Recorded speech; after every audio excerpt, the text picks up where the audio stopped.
안녕하십니까, 박사호입니다. 블라디미르 푸틴 러시아 대통령은 북한 방문의 즈음에 노동신문에 기고문을 썼습니다. 그는 러시아에 대한 북한의 우정과 지지에 감사를 표한다면서 북한의 독립과 정체성을 위한 투쟁을 돕겠다고 말했습니다.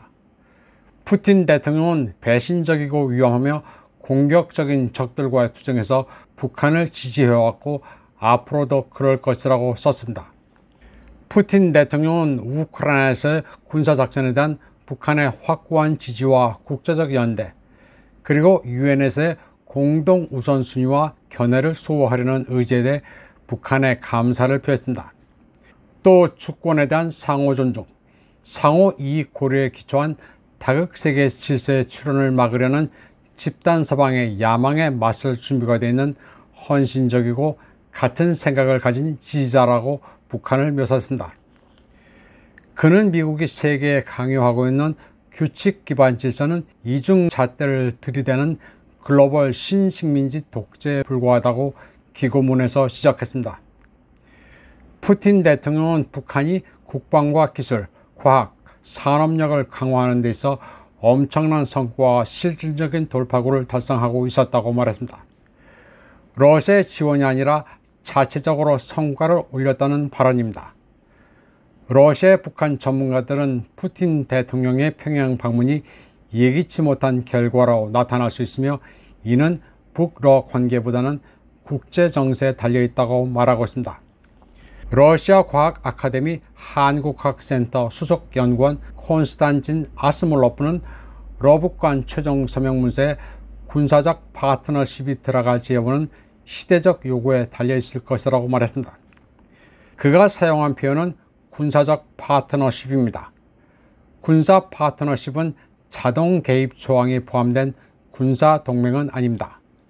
그는 워싱턴, 도쿄, 서울의 삼각관계와는 달리 지금까지 평양, 모스크바, 베이징의 상호작용은 공동의 위협으로 뭉친 제도 외적 연합, 소유주의 성격을 띠고 있다고 말했습니다. 한편 푸틴 대통령이 북한 다음에 베트남을 국빈 방문한다고 하자 하노이 주재 미 대사관은 베트남 정부를 비난했습니다. 미 대사관 대변인은 어떤 나라도 푸틴 대통령에게 그의 침략 전쟁을 조장하거나 그가 저지른 잔악 행위를 정당화하도록 허용할 플랫폼을 제공해서는 안 된다고 주장했습니다.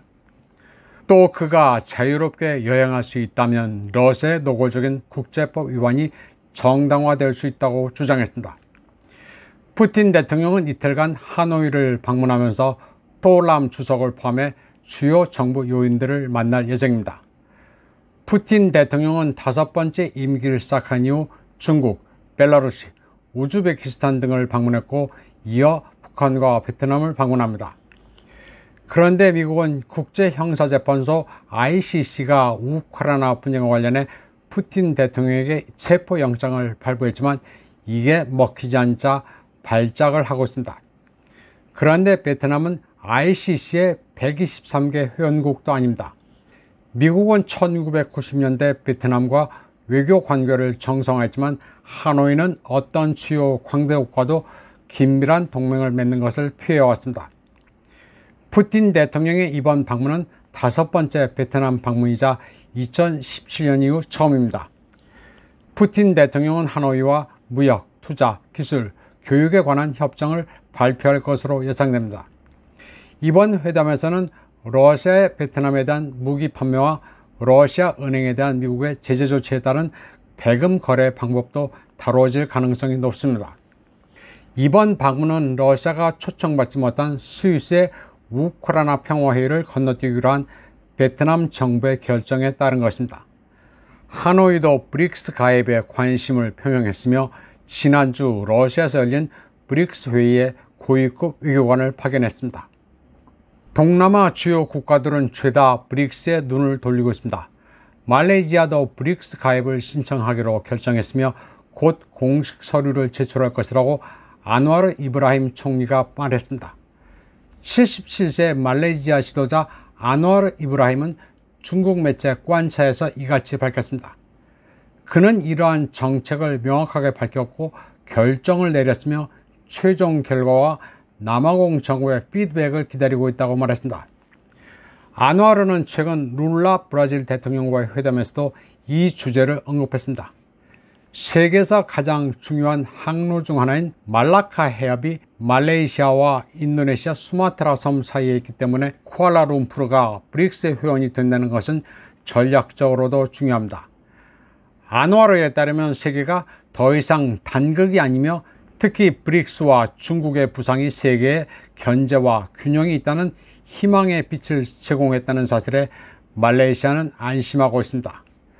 아누아르는 관차와의 인터뷰에서 서방은 세계의 담론을 통제하고 싶어 하지만 그들은 더 이상 식민 권력이 아니라고 말했습니다. 또 독립국가는 표현의 자유가 있기 때문에 더 이상 통제받는 담론을 받아들이지 않겠다고 했습니다. 아시아에서는 말레이시아 외에 태국, 스리랑카도 브릭스 가입 의사를 표명한 상태입니다. 이번 방송은 여기까지 하겠습니다. 시청해주신 여러분 감사합니다.